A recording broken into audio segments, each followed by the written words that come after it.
Magandang umaga sa inyo lahat. Kami ang unang pangkat. At ang tatalakay namin ngayon sa Lesson K ay ang pagtatamo at pagkatuto ng wika. At sa lesson B naman ay mga salin sa matagumpay na pagkatuto ng wika. Magandang umaga, Ginang Napi, at magandang umaga sa inyo lahat, aking mga ka-blackmates.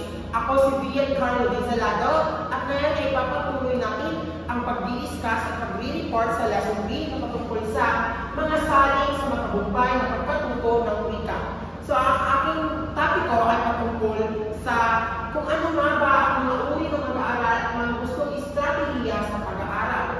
Ngunit, unahin muna natin kung ano nga ba ang isang estilo. So ayon kay Willing, ang estilo ay isang paraan o isang estratehiya kung ano nga ba ang gagawin ng isang pag-aaral upang mas matuto o mas mabigyan o mas magkaroon ng matagumpay na pagkatuto ng isang wika o ano nga ba itong topic na ito. Ang mga estilo sa pagkatuto ay tumutukoy sa mga karanasang mas higit na gusto ng mga estudyante sa kanilang pag-aaral. So maraming mga estudyante talaga, maraming estratehiya o maraming paraan na upang mas maging matagumpay ang kanilang pagkatuto. Marami silang mga estratehiya, marami silang mga gagawin upang mas matuto sila sa isang leksyon. So si Willie guys, sinabi niya na nagsasabi na ang isang guro ay sensitibo at sinasaalang ang mga gustong estilo sa pag-aaral ng mga estudyante ay nakatutulong sa pagkakaroon ng mga matagumpay at mabisang pagkatuto. So bilang isang estudyante, marami tayong mga paraan upang maging matagumpay ang ating pagkatuto. At bilang isang guro, ilalagay natin sa posisyon na tayo ay isang guro, bibigyan natin ng mga estratehiya o susundin natin ng mga estratehiya na kung saan mas makukuha nila o mas malalaman, mas madadagdagan ang kanilang kaalaman. So kung ako ay isang guro, ito magbibigay ako ng mga estratehiya o isang mga paraan upang mas mabigyan nila, mas magkaroon sila ng malinaw at maayos na kaalaman sa isang konteksto. So, ayon kay Willing, ito ay may apat na uri ng isang mag-aaral. So may mga mag-aaral na konkreto o concrete, communicative, analytical, at authority-oriented. Ano nga ba ang mag-aaral na concrete? Ang mag-aaral na concrete ay mas natututo sa pamamagitan ng direktang karanasan.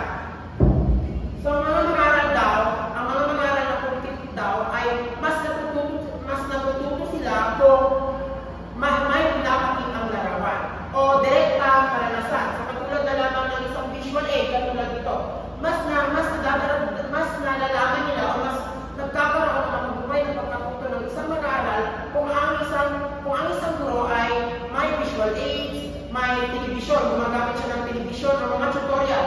So marami naman talaga tayong platforma ngayon na ginagamitan natin upang mas maging matuto sila, katulad na lamang ng YouTube.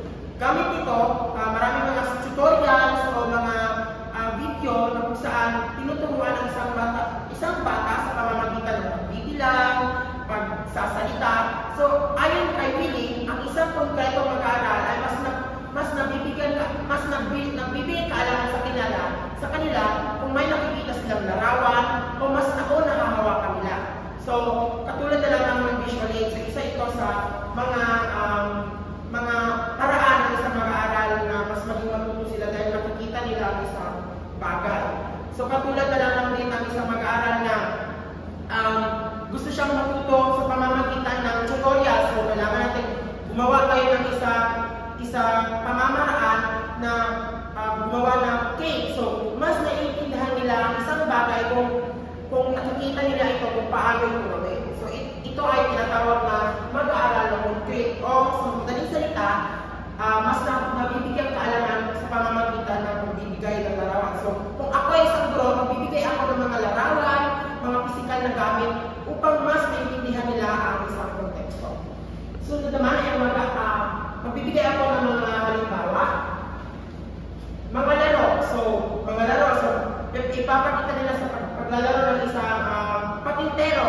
So, makikita nila rito kung paano maging aktibo, paano maging matalas, kung so mas maintindihan nila ito. Paano ba tumakas sa isang kalaban sa paglalaro, mga larawan. So yun na, visual aid. So katulad na naman, di ba sa mga kindergarten, mas naiintindihan nila ang isang bagay kung may larawan. Kung may larawan at may isang word o salita. So katulad na naman ng magbibigay ang isang guro ng larawan ng isang apple. So pag nalalaman nila na apple ito dahil nakikita nila ito sa larawan. Sunod naman ay ang PCR tapes. O sinabi ko yung tutorial sa YouTube, mas naiintindihan nila kung paano yung gawin ng videos. Maraming mga paraan talaga ng isang estudyante, ngunit itong konkreto mag-aaral is nagpo-focus at mas nalalaman nila ang isang konteksto sa pamamagitan ng kanilang mata at kanilang obserbasyon. Sunod naman ay ang mag-aaral na komunikatibo. Ang mag-aaral na ito ay mas natututo sa pamamagitan ng pakikipag-ugnayan sa iba. So, sa salitang komunikatibo o pakikipag-komunikasyon sa isa't isa, mas naiintindihan ng isang mag-aaral ang isang konteksto kung magbibigayan sila ng kanya-kanyang ideya. Katulad na lamang ng mga grupo o group discussion. So sa pamamagitan nito, marami silang mga ideya na gusto nilang sabihin at marami silang mga ideya na malalaman galing sa iba. At dahil dito, makakuha sila ng isang kaalaman at mas mabubuo o magpapagbigay na matagumpay na pagkatuto ng isang pag-aaral. So katulad na lamang ng pakikipag-usap sa kaibigan gamit ang wikang pinag-aralan. So tayo bilang isang tao, nakikipag-komunikasyon tayo sa ating mga kaibigan. At sa pamamagitan nito, mas nalalaman natin ang ating wika dahil ginagamit natin ito sa pag-araw-araw. Ulitin ko, ang mag-aaral na konkreto ay mas nabibigyan ng mas natututo sila sa pamamagitan ng pakikipag-komunikasyon sa isa't isa. Katulad na lamang ng pagbibigay ng opinion niya, pagbibigay ng opinion ko. So, makikinig ang isang bata at mas malalaman niya, ito pala ang ibig sabihin ng ganito. So, gamit ng isang komunikasyon. At sunod naman ay ang mag-aaral na analytical. Ang mag-aaral nito ay mas natututo sa pamamagitan ng pagsusuri at paghahanap ng pattern. So, ang mag-aaral na ito ay kadalasan, ito ay parang isang independent siya. Isa siyang independent na mag-aaral. Kumbaga, mas nalilinawan siya o mas nalilinawan siya sa isang bagay sa pamamagitan ng paghahanap o pagsusuri o pagre-research. Marami naman sa atin, marami tayong mga asignatura na kailangan talaga natin suriin at siguraduhin kung anong ibig sabihin nito. Sa pamamagitan nito, mas nadadagdagan ng ating kaalaman sa isang bagay. Katulad na lamang pinagawa tayo ni Ma'am Napil ng kung ano nga bang ibig sabihin ng isang wika. Alam na natin kung ano ang wika, ginagamit natin ito sa komunikasyon. At inatasan niya tayo na maghanap o magsuri ng isang libro at hanapin ng mga teorya maghanap ng teorya kung ano ba ang ibig sabihin nito. So sa pamamagitan ng pagsusuri, mas nadadagdagan ang ating kaalaman, mas nadadagdagan ang ating kaalaman sa isang konteksto dahil sa mga nalalaman natin sa Google, sa libro, o sa iba't ibang plataforma. So, ang ibig sa mga halimbawa nito ay pag-aaral ng balarila. So, ang ibig sabihin ng balarila, pag-aaral ng isang pangungusap.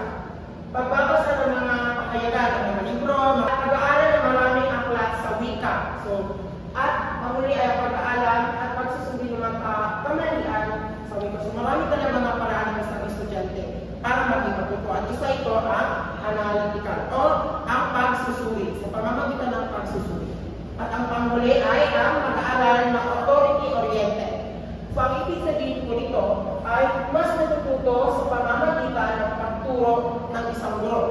So, mas nalalaman o mas natututo ang isang mag-aaral kung nakikinig siya sa isang guro. O mas natututo ang isang mag-aaral sa pamamagitan ng leksyon ng isang guro. Katulad na lamang ng halimbawa nito ay mas gusto na ang guro ang magpapaliwanag ng tungkol sa wika. So mas mapapabuti ang kanilang kaalaman tao kung ang isang guro ay magbibigay ng panuto o leksyon. At ang susunod ay may sariling batayang aklat, nagbabasa para matuto at pinag-alalan ang balarila. So ang ibig sabihin lang po nito, ang mag-aaral na authority-oriented ay mas nagkaroon ng matututo ang isang mag-aaral kung nakikinig siya sa isang guro. O sa pamamagitan ng guro, mas nagkakaroon siya ng maraming kaalaman, maraming pagkatuto sa isang bagay. So marami talagang klaseng mga mag-aaral. So apat ito, balimigan natin. Ano nga ba ang apat na klase ng mag-aaral? Ulit na? Mag-aaral na komunikatibo, mag-aaral na analytical, at mag-aaral na authority-oriented. So ayon po yan kay Willie. So yun lang po at maraming salamat. Sana ngayon kayo matututo. So marami talagang paraan ng isang mag-aaral para matututo. So yun lang po at maraming salamat.